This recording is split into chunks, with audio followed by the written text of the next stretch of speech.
안녕하세요. 저는 천안에 사는 30대 후반 여자입니다. 여러분들은 스트레스 지수가 얼마나 되시나요? 저는 몇 년 동안 스트레스 바다에서 헤엄치며 살았던 것 같습니다. 왜 나한테만 이런 일이 벌어질까 싶었죠. 진짜 결혼하고 시댁과 이런 황당하고 엽기적인 일이 있으리라고는 생각도 못했습니다. 결혼은 집안과 집안끼리 하는 거다. 어떤 집안 분위기에서 자랐는지가 중요하다. 이런 어른들 말씀이 틀린 게 없었어요. 지금부터 제 황당한 이야기 좀 들어주세요. 일단 저는 지금의 남편과 직장에서 만났어요. 둘 다 대학 때 생명공학을 전공해서 자연스럽게 바이오 기업으로 취업을 했습니다. 중소기업이라 여러 가지로 잡무가 많기는 했어요.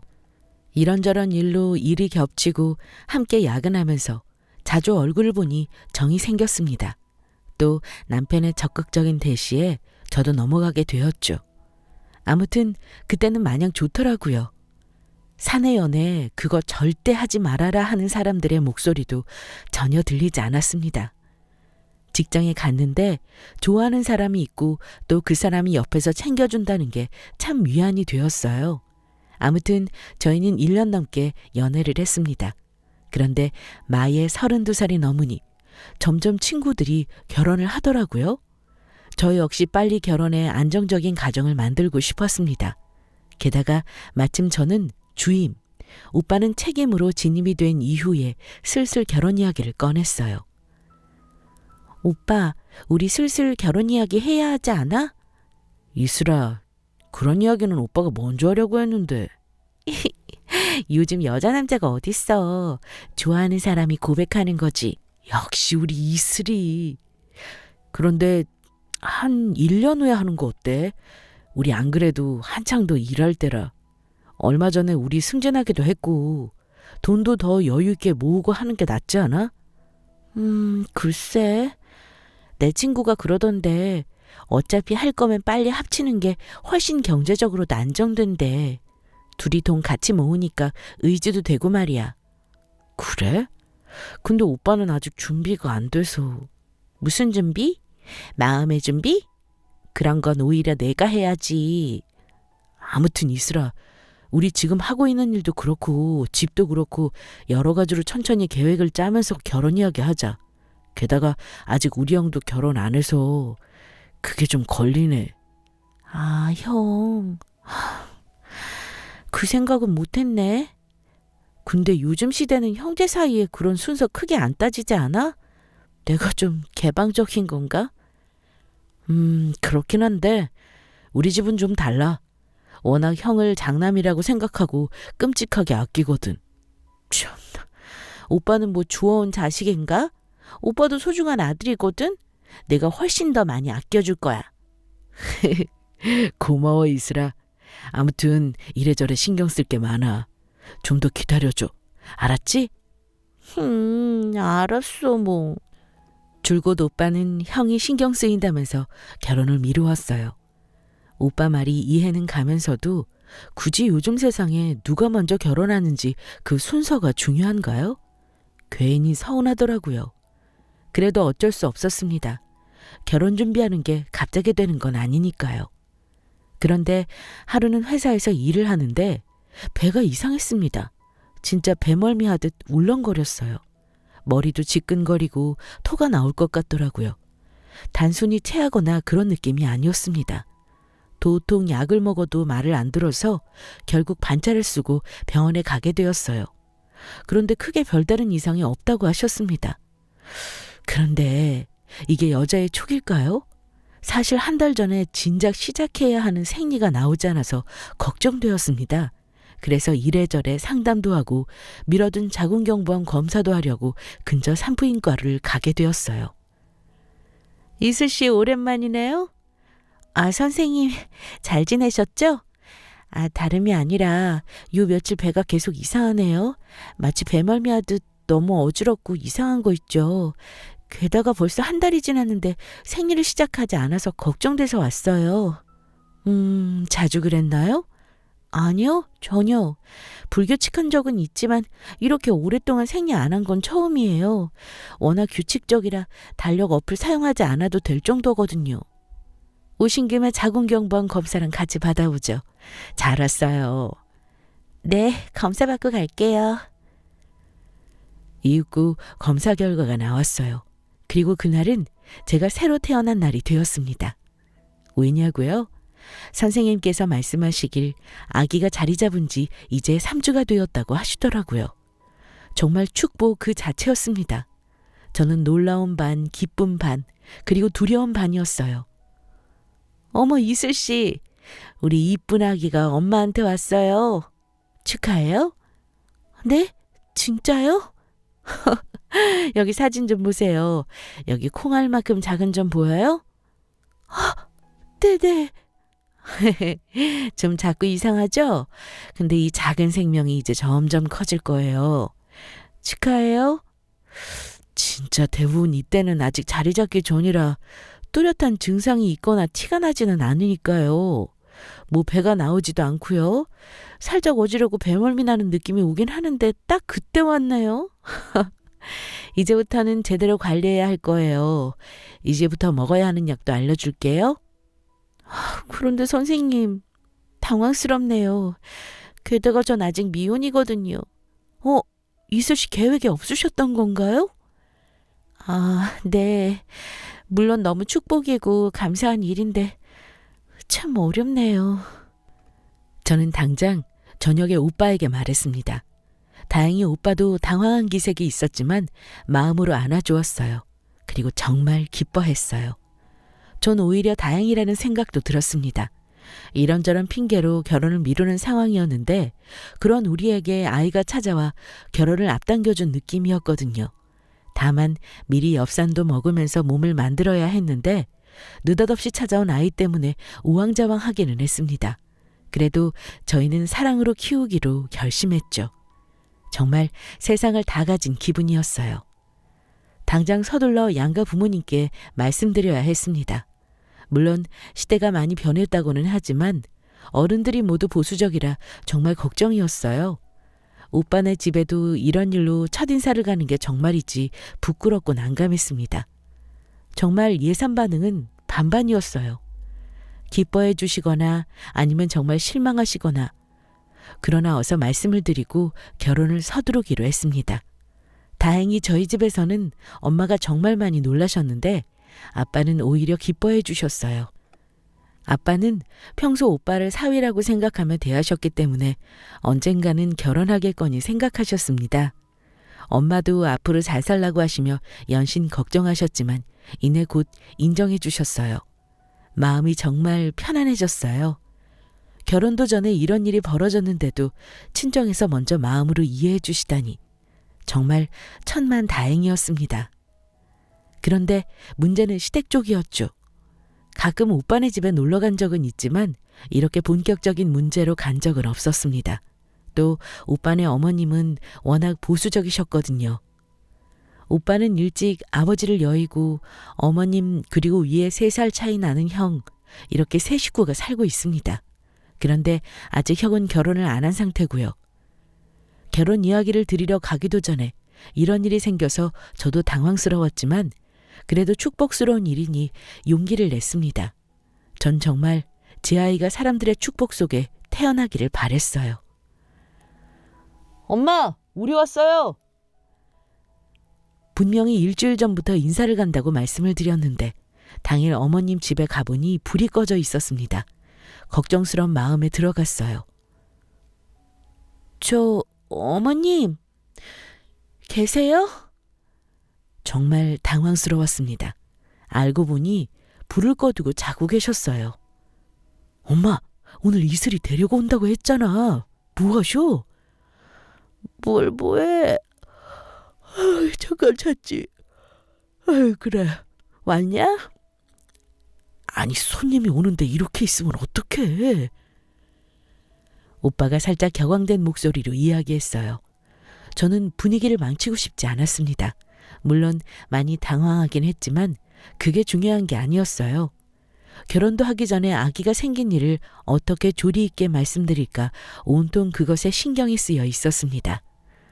아이, 뭘 새삼스럽게 그러냐 너는? 몇 개월 만에 온 거니까 그렇지. 아유 시끄러워. 어서들 들어와라. 어머님 잘 지내셨어요? 여기요. 별건 아니고 요즘 한절기라 따뜻하게 타드시라고 꿀 좀 사왔어요. 달달한 게 맛있을 거예요. 꿀? 집에 꿀 선물 들어온 거 많은데 요즘에는 꿀이 유행인가 봐. 아, 그런가 봐요. 두고두고 천천히 드세요. 뭘 두고두고 먹어. 이런 거 오래 두면 맛 안 좋아. 차라리 시원한 귤이나 딸기 같은 거나 사오지 그랬니? 상큼하게. 네? 다음에는 과일 종류를 사올게요. 그래 그게 낫지. 엄마 무슨 소리야 그게. 이슬이가 정말 고민해서 사온 거야. 그냥 두셔. 알아 얘. 넌 벌써부터 이슬이 편들지 마. 꼴 사나워. 참 이상했습니다. 저를 이뻐해 주시면서도 묘하게 기분 나쁘게 만드는 특유의 말투가 있으셨어요. 그냥 의뢰 어른들의 말투이겠거니 하면서 지나갔는데 그때 본색을 알아봤어야 했습니다. 어쨌든 저희는 부랴부랴 배달 음식을 시켜 먹었어요. 어머님이 제가 오는 걸 깜빡하고 아무 준비를 못 하셨다고 했습니다. 조금은 서운하더라고요. 뭐 그래도 중대 발표가 남아 있었으니 전 긴장만 하고 있었습니다. 음식을 다 먹고 한숨을 돌리면서 오빠가 이야기를 꺼냈어요. 아무래도 제가 말하는 것보다는 오빠가 전달드리는 게 낫겠더라고요. 엄마, 드릴 말씀이 있어요. 뭐냐? 그나저나 너 이제 가봐야 하지 않아? 내일은 늦게 출근하는 날이라 괜찮아. 지금 그게 중요한 게 아니라 사실 오늘 아주 중요한 이야기를 하려고 온 거야. 뭔데? 뭔데 이렇게 뜸을 들여? 아유 답답해라. 제대로 말해. 엄마, 나 이슬이랑 벌써 2년 가까이 연애하고 있는 거 알지? 근데 뭐 어쩌라고? 이슬이랑 옛날부터 계획했던 거야. 그러니까 충동적으로 그런 거 아니니까 따뜻하게 생각해줘. 뭐 무슨 말이냐? 자꾸 뱅뱅 돌리지 말고 똑바로 말해. 나랑 이슬이 엄마 아빠 될 것 같아. 그게 무슨 말이냐? 말 그대로야. 얼마 전 이슬이가 검사를 받았는데 이제 한 달이 되었대. 엄마 손주 보게 생겼다고. 이제 할머니들 준비해. 뭐? 애 생겼다는 말이냐? 미친 거 아니야? 엄마 진정해. 나 이슬이랑 결혼할 거야. 그거 허락받으려고 온 거야. 그리고 갑작스럽겠지만 이해해줘. 이해? 허락? 결혼? 웃기는 소리 하지 마라. 너희 형은? 너희 형 아직 장가 안 간 거 몰라?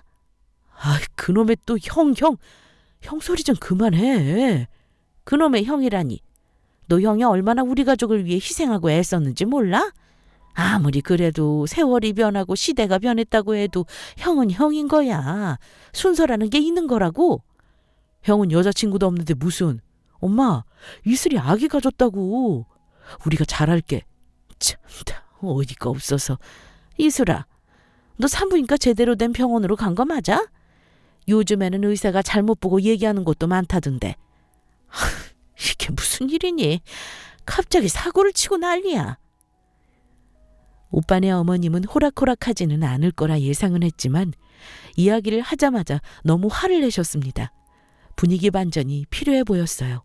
그래서 가까스로 병원에서 받아온 초음파 사진을 꺼내 보여드렸습니다. 네네. 어머님 많이 놀라셨죠? 저도 그랬어요. 근데 저희 정말 열심히 잘 키울게요. 여기 사진요. 병원에서 받은 건데요. 아직은 작지만 아유 됐어. 시끄럽고. 사진 봤자 뭐해? 그 의사 돌팔이면 그만이지. 다시 한번 제대로 검사받고 의사 소견서나 진단서 같은 거라도 좀 끊어와봐.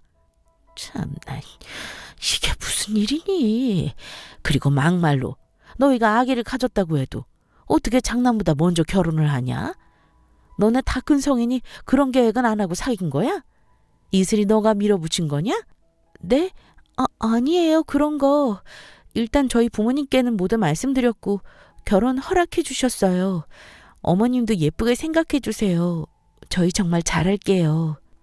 너네는 진짜 생각이 없이 사는구나. 결혼도 하기 전에. 나 원참. 일단 알겠고, 이슬이 너는 병원 다른 데 한 번 더 가서 검사나 받아봐. 아닐 수도 있잖아. 네? 아니, 맞아요, 어머님. 정확하게 진단받은 거예요. 이제 한 달 차고요. 한 달이고 뭐고 모르겠고, 다시 검사나 받아. 어휴, 진짜 꼴도 보기 싫다. 어서 가라. 어머님은 결국 대노하셨습니다. 우려했던 것보다 훨씬 더, 아니 그 이상으로 화를 내시고 무안을 주셨어요. 정말 속상했습니다. 이러려고 이야기를 꺼낸 것이 아니었으니까요. 축복 속에서 태어나도 모자랄 아이인데 이렇게 홀대받는다는 게 너무 차량했습니다. 괜히 제가 죄인이 된 것 같았어요. 결국 찜찜한 기분을 안고 집에 돌아와 다음날 다시 병원에서 검사를 받았습니다. 그 후에는 여러 가지 검사 자료와 진단서를 보여드리고 나서야 저희 임신 사실을 그제서야 믿으셨습니다. 물론 아이를 인정하거나 결혼을 흔쾌히 허락하신 건 아니었어요. 전 도무지 이해가 되지 않았습니다. 요즘 때가 어느 때인데 결혼하는데 순서를 따질까 싶었죠. 하지만 아이가 생겼으니까 어머님도 어쩔 수 없으셨는지 끝내 결혼 허락은 해주셨습니다. 그것도 울며 겨자 먹기로 말이죠. 기가 막히고 코가 막혔지만 전 아이 태교에 전념을 다해야 했습니다. 게다가 전 갑자기 임신을 하는 바람에 결혼식은 아기를 낳고 나중에 하기로 합의를 보았어요. 결국 결혼식 없이 동거부터 시작하게 되었습니다. 조금 이상하다고 하면 이상한, 비정상적으로 보일 수도 있는 방법이었지만 어쩔 수 없었어요. 배가 조금씩 불러오자 저는 결국 회사를 퇴직하게 되었습니다. 육아휴직을 쓸까 생각했지만 길게 놓고 보았을 때 아기를 낳고 기르려면 이 방법이 최선이라고 생각했어요. 일은 천천히 또 구하면 되니까요.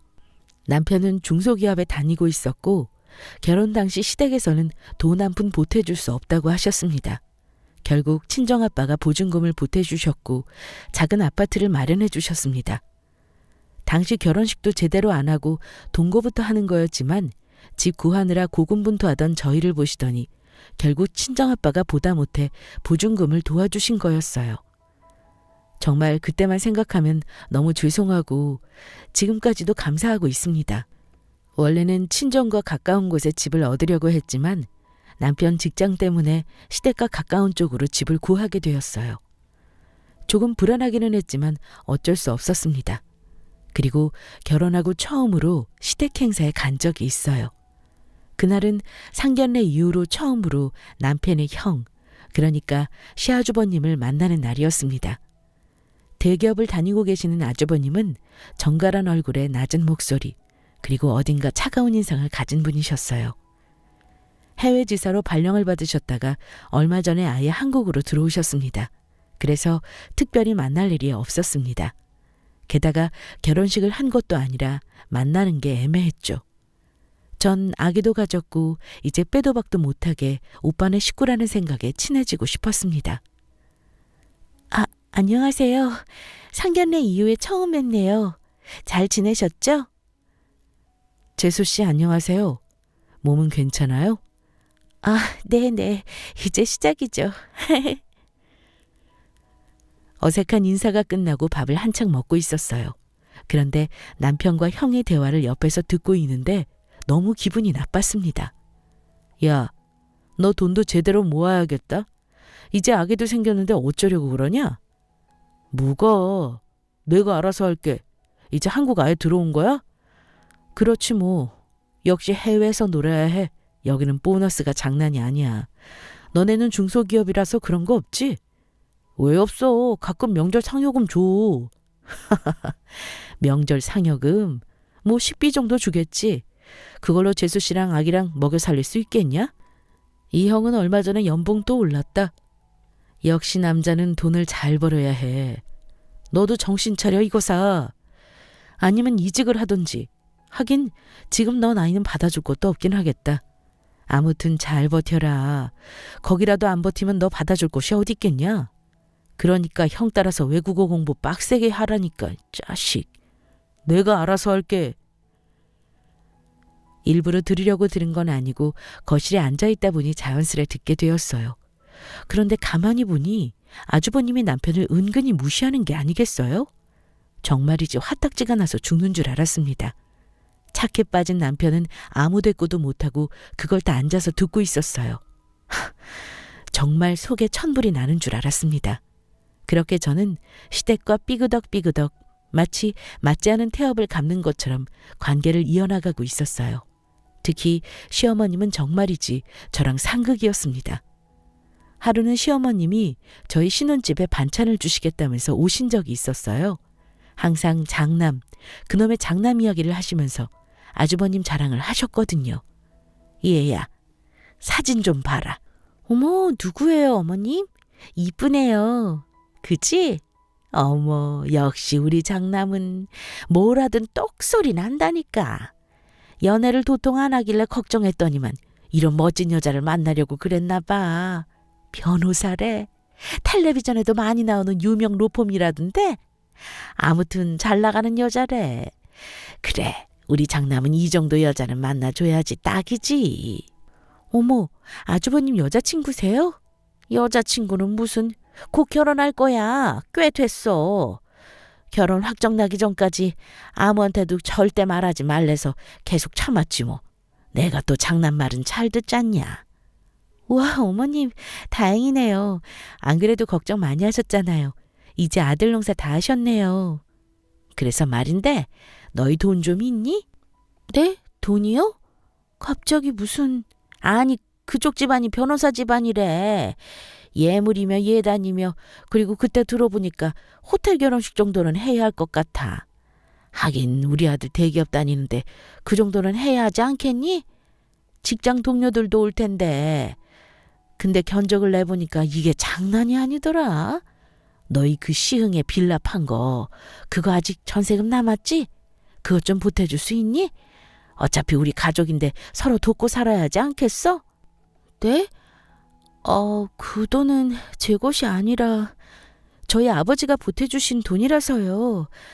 게다가 지금 이 집에 들어오려고 그 빌라 판 거 아시잖아요. 저희도 형편 넉넉지 않아요, 어머님. 돈을 그 정도로 보탤 능력은 없어요. 정말이지 어이가 없어서 눈알이 튀어나올 지경이었어요. 아니 도대체 저희가 왜 그쪽 결혼하는 것까지 돈을 보태야 하나요? 이게 말이 정말 안 되는 일 아닌가요? 게다가 저는 아직 결혼식도 안 하고 아이를 낳기 전인데 돈을 보태주면 좋겠다는 부탁을 한다는 게 이해가 안 갔어요. 제가 딱 잘라 말했으니 망정이지 순간적으로 몇백만 원이라도 빌려줬다가는 절대 갚지 않으실 기세였습니다. 정말 무례했어요. 그리고 그렇게 그 일은 마무리되는 줄 알았습니다. 하지만 그건 착각이었죠. 결혼 전 아주버님 변호사 여자친구분이 시댁에 와서 같이 인사를 한 적이 있었습니다. 반갑습니다. 저는 이이슬이라고 해요. 둘째 며느리예요. 네. 아주버님이랑 곧 결혼하신다고요? 축하드려요. 드레스 너무 잘 어울리실 것 같아요. 식은 몇 월로 잡으셨어요? 글쎄요. 이상하게 말도 짧고 퉁명스럽고 게다가 먼저 절대 말을 거는 스타일이 아니더라고요. 한마디로 재수탱이었습니다. 여자들은 잠깐만 이야기해도 딱 아는 게 있거든요.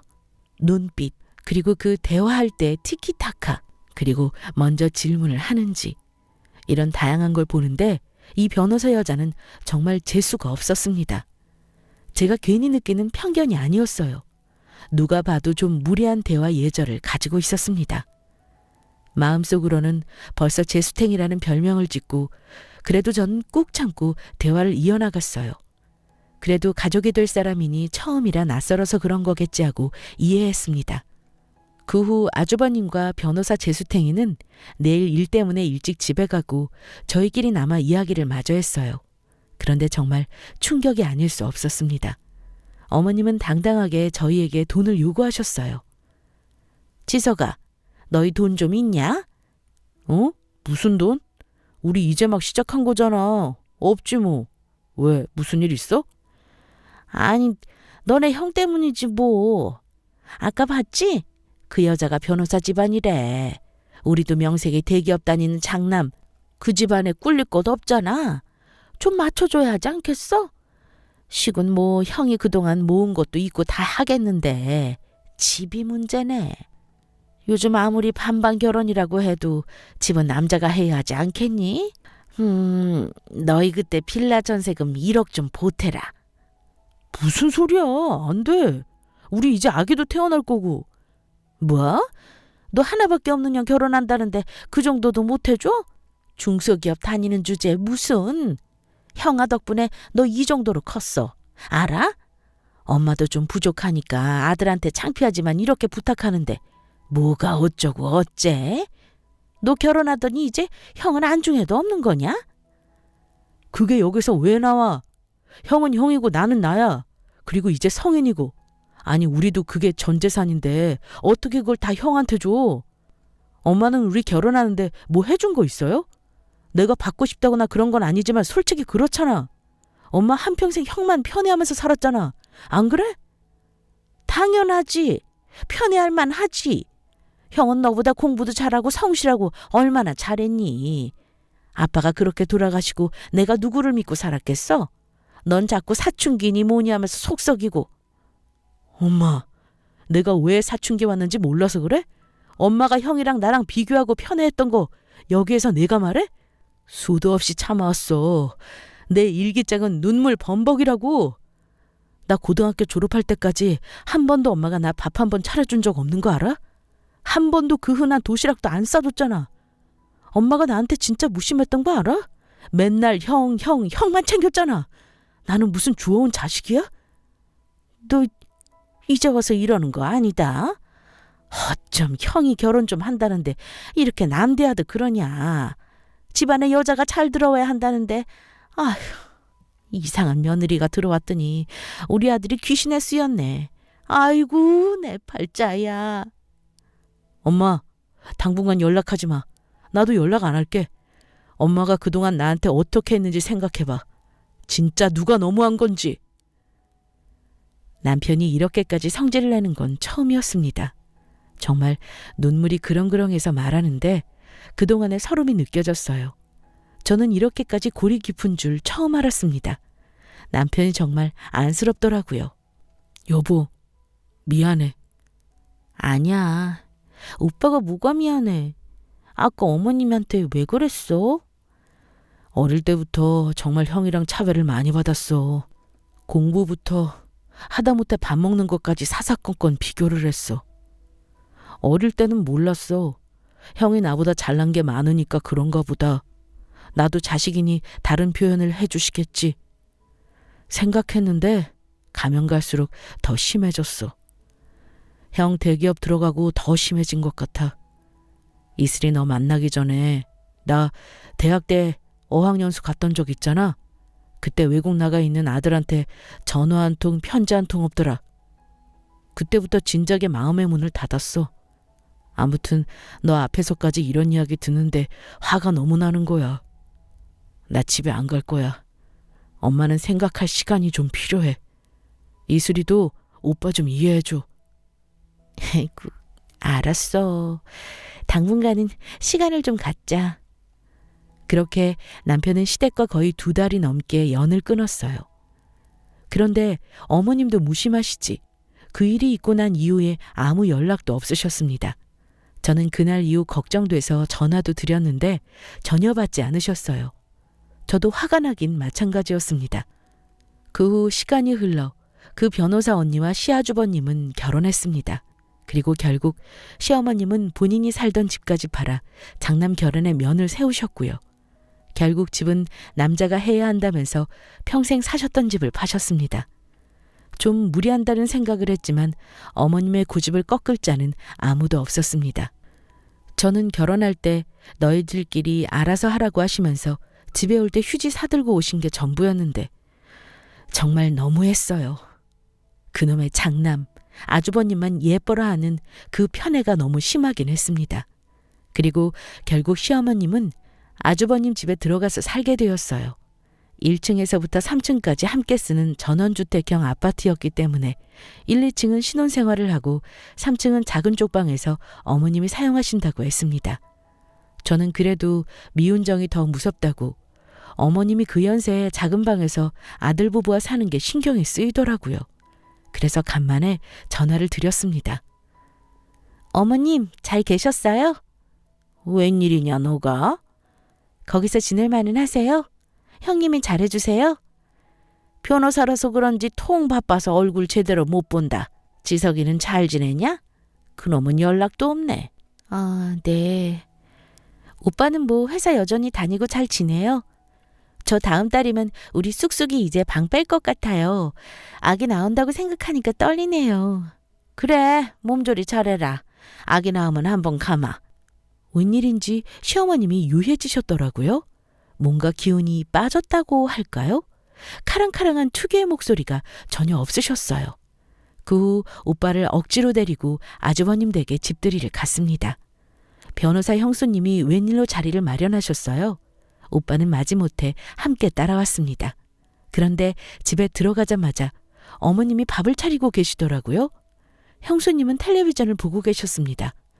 뭔가 이상했어요. 형수님, 집이 너무 좋네요. 그래? 몇 년 후에 이사 가려고. 막상 살아보니 안 좋은 게 더 많아. 역세권 아파트로 이사 가려고 했는데 오빠가 그 정도 능력은 안 돼서. 오빠, 몇 년 후에 내가 찜공한 거기로 이사 가게 해줄 거지? 어머님이 좀 도와주세요, 네? 참나 어이가 없어서. 돈도 잘 버는 변호사 며느리인데 결혼하고 나서도 당당하게 시댁에 집을 요구하더라고요. 요즘 다들 맞벌이하면서 같이 대출빚 갚으면서 살지 않나요? 하다못해 이 집은 어머님이 평생 살던 집을 팔아서 어렵게 해준 건데 어떻게 집이 마음에 드니 안 드니 말할 수 있는지 이해가 안 되었습니다. 그리고 더 황당한 건 어머니를 대하는 태도였어요. 어머님, 여기 잡채 좀 더요? 그래. 잠시만. 어머님, 갈비찜이 왜 이렇게 질겨요? 갈비 미리 물에 안 담가주셨어요? 아이, 그래? 질기냐? 아닌데, 이 정도면 괜찮지. 안 괜찮아요. 회사 앞에 진짜 맛있는 갈비찜 있거든요. 거기랑 비교하면 이건 고무예요, 고무. 딱딱해. 아이, 다시 해주마. 너 갈비 좋아하는데 이거 고기가 아까워서 어쩌냐. 그러니까요. 이거 한우란 말이에요. 다시 좀 고기 재워놓으세요.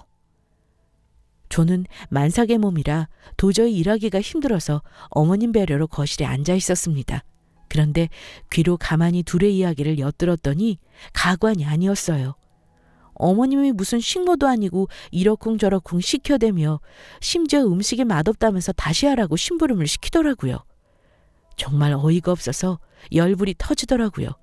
그 당당하고 기운 넘치는 시어머님이 어쩌다 저렇게 된 건지 알 수 없었습니다. 저 형님, 요즘 많이 바쁘세요? 어머님이 거의 집안일 하시는 것 같던데. 뭐 계속 바쁘지. 큰 사건 하나 맡은 게 있어서. 요즘 너무 피곤해. 그럼 어머님께 용돈은 드리세요? 자기가 그걸 왜 신경 써? 저도 가끔 얼마 드려야 하나 고민돼서요. 아니, 아까 보니까 거의 어머님이 일하시길래요. 또 가끔 전화드리면 혼자 밥 드시고 계시고 빨래니 뭐니 집안 청소에 은행 업무까지 다 혼자 하시더라고요. 그래도 형님이 잘 버시니까 어머님 용돈이라도 챙겨주시나 해서요. 무슨 용돈이야. 가족끼리 해. 너 그거 버릇되면 못 써. 어른들도 이런저런 일 안 하면서 움직여야지 안 늙어. 나 봐. 여태 일하잖아. 여자는 자고로 일을 해야 돼. 그래야 안 늙어.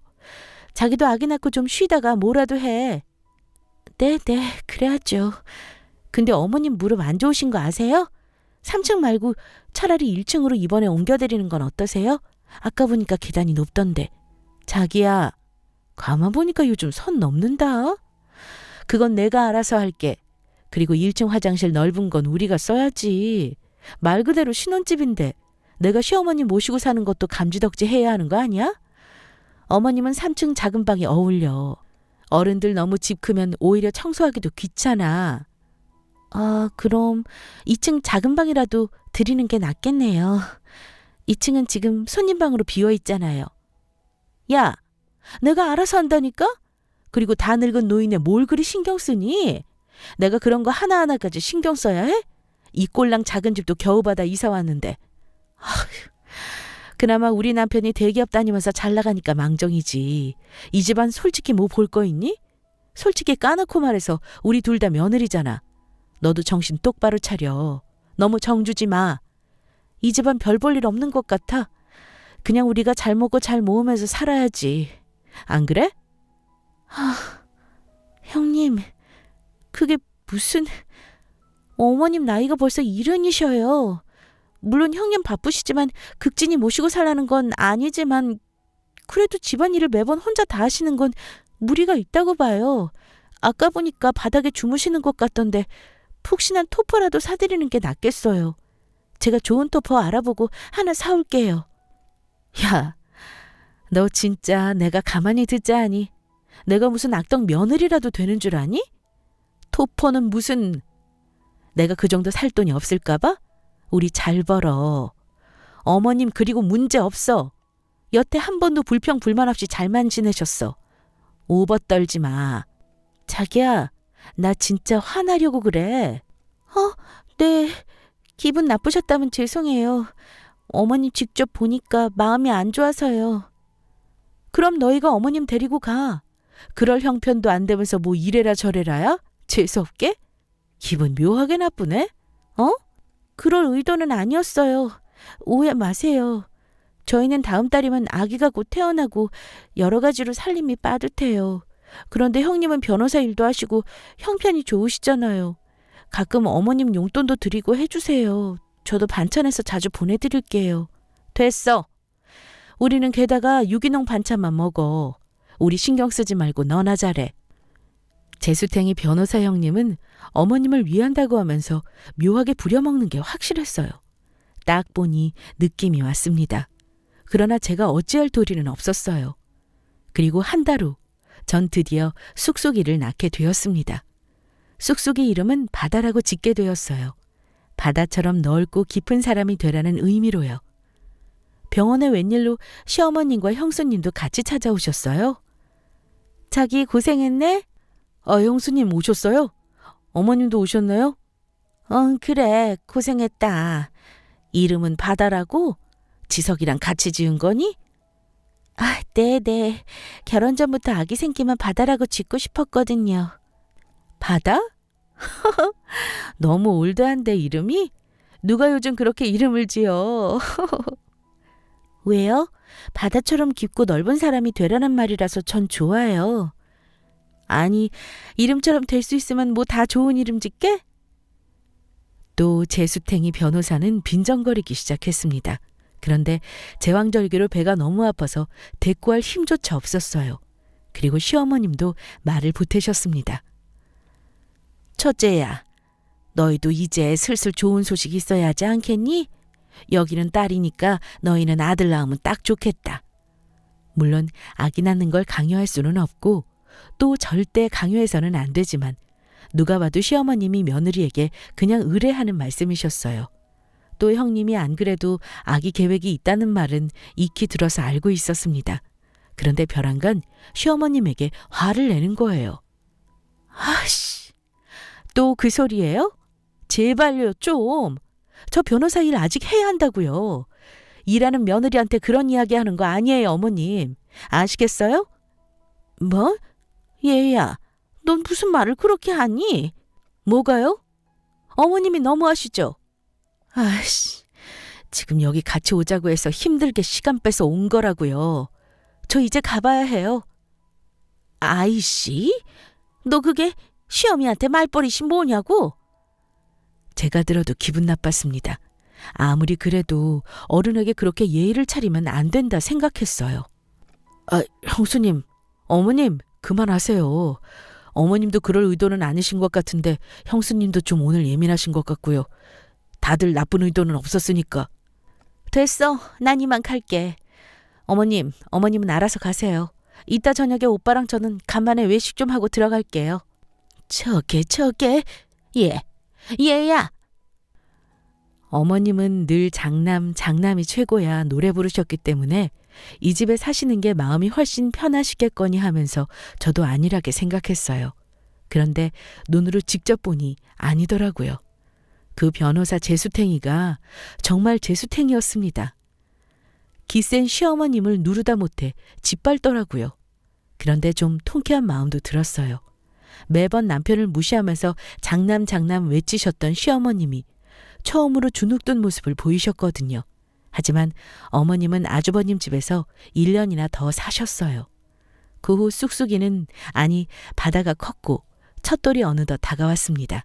저 역시 아이 키우고 산후조리 하느라 시간이 어떻게 지나가는지 모르게 쏜살같이 지나갔습니다. 그리고 정확히 1년 후 역시 우려한 일이 일어나고야 말았습니다. 어느 날 평범하게 아이 이유식을 먹이고 잠시 쉬고 있는데 벼랑간 집에 띵동하는 초인종 소리가 다급하게 울렸어요. 누구세요? 예, 치민아. 나다. 네? 누구세요? 나야, 나. 문 좀 열어라. 얼굴이 헬쓱해진 시어머님은 큰 트렁크 짐을 가지고 집에 찾아오셨어요. 정말 깜짝 놀랐습니다. 누가 봐도 집 나온 패션에 누가 봐도 근심이 가득한 얼굴이었습니다. 어머님이 어쩐 일이세요? 물 한 잔만 다오. 어머님, 근데 왜 이리 살이 빠지셨어요? 어디 아프신 데 있으세요? 아니야. 몸이 아픈 건 아니고 이 마음이 아파서 왔다. 네?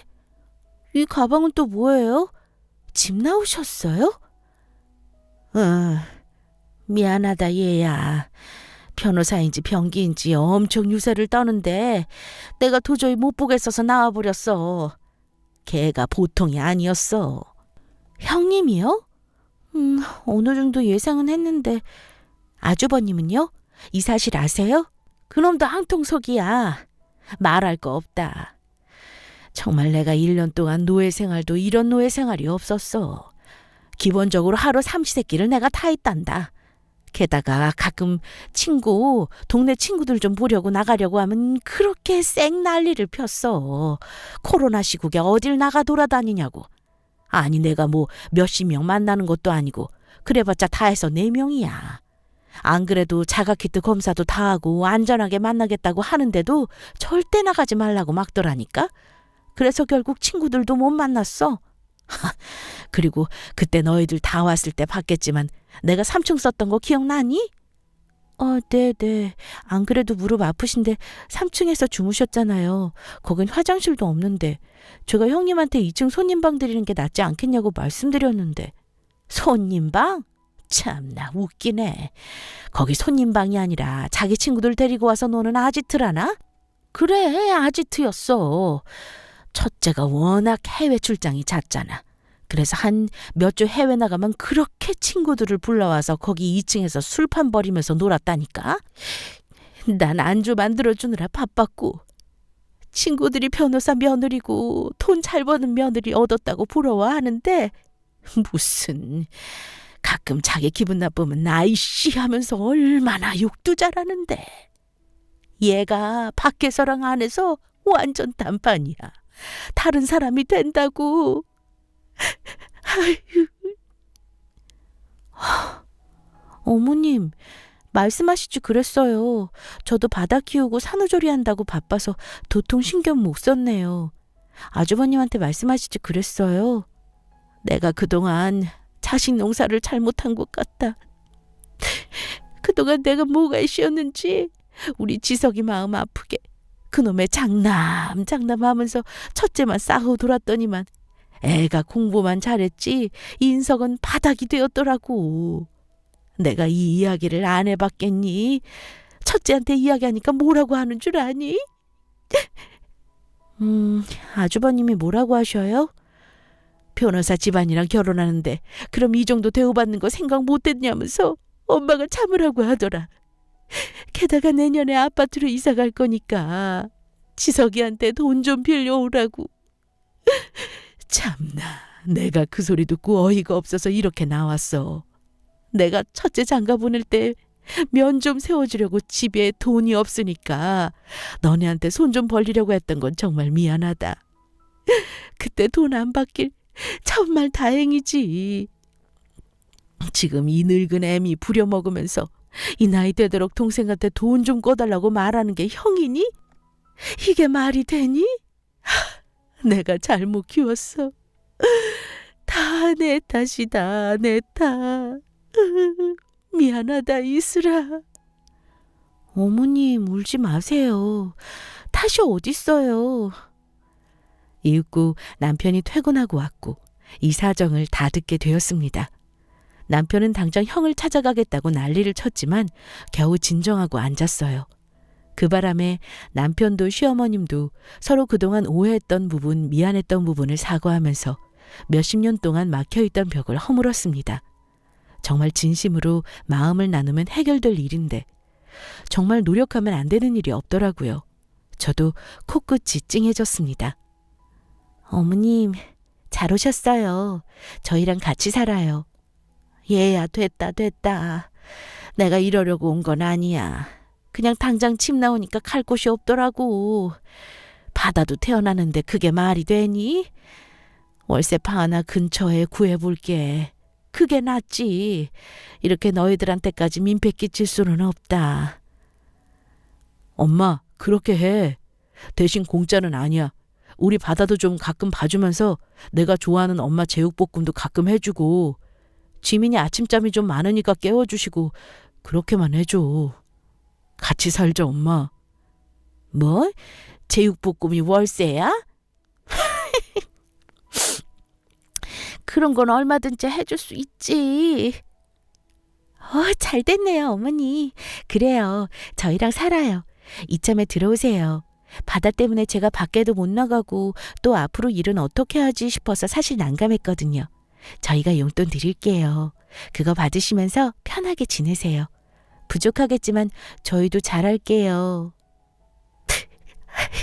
미안하다, 이슬아. 진짜. 그리고 고맙다. 그렇게 저희는 눈물의 화해를 했습니다. 마음을 열고 대하니 정말이지 모든 실타래가 술술 잘 풀렸어요. 지금 남편요? 시어머님과 그때 그렇게 눈물의 화해를 하고 아주 잘 지내고 있습니다. 또 확실히 집에 바다가 있으니 활력이 생기더라고요. 아이가 지금은 할미 하면서 할머니를 잘 따르고요. 지금 저는 패션회사 계약직으로 일하고 있어요. 시어머님 덕분에 바다를 맡길 수 있었습니다. 정말 일이 잘 풀려 다행이었어요. 변호사 그 재수탱이요. 안 그래도 시아주머님과 변호사 재수탱이는 이혼을 하니마니 하면서 사이가 안 좋다는 소식을 전해 들었습니다. 제 아무리 잘난 시아주버님이라도 그런 재수탱이를 감당하면서 살 리는 없었죠. 그리고 그 변호사 재수탱이도 알고 보니 금수저는 아니더라고요. 있는 집안이라고 그렇게 난리를 쳤는데 알고 보니 그냥 그쪽 아버지가 변호사가 되려고 시험을 봤던 분이셨다고 해요. 참나, 시험 본 걸로 변호사 집안이라고 하다니. 웃기지 않나요? 그럼 국가고시 다 보면 국가고시 붙은 집안이 되는 건가요? 아무튼 봄 햇살이 다가오는 요즘입니다. 다행히 저희 집안에도 봄 햇살이 다가와 꽃을 피웠습니다. 차가운 얼음 같았던 가족이 이렇게 변할 수 있었던 건 믿음이었어요. 서로 마음의 상처가 있었지만 같이 어루만지면서 잘 살아가자는 믿음 말이죠. 여러분도 지금 혹시 가족끼리 차가운 얼음 상태가 되었다면 서서히 따뜻하게 믿음으로 녹여보세요. 생각보다 어렵지 않습니다. 먼저 다가가서 말을 건네보세요. 가족보다 소중한 건 없습니다. 그럼 지금까지 저의 가족 이야기 들어주셔서 감사합니다.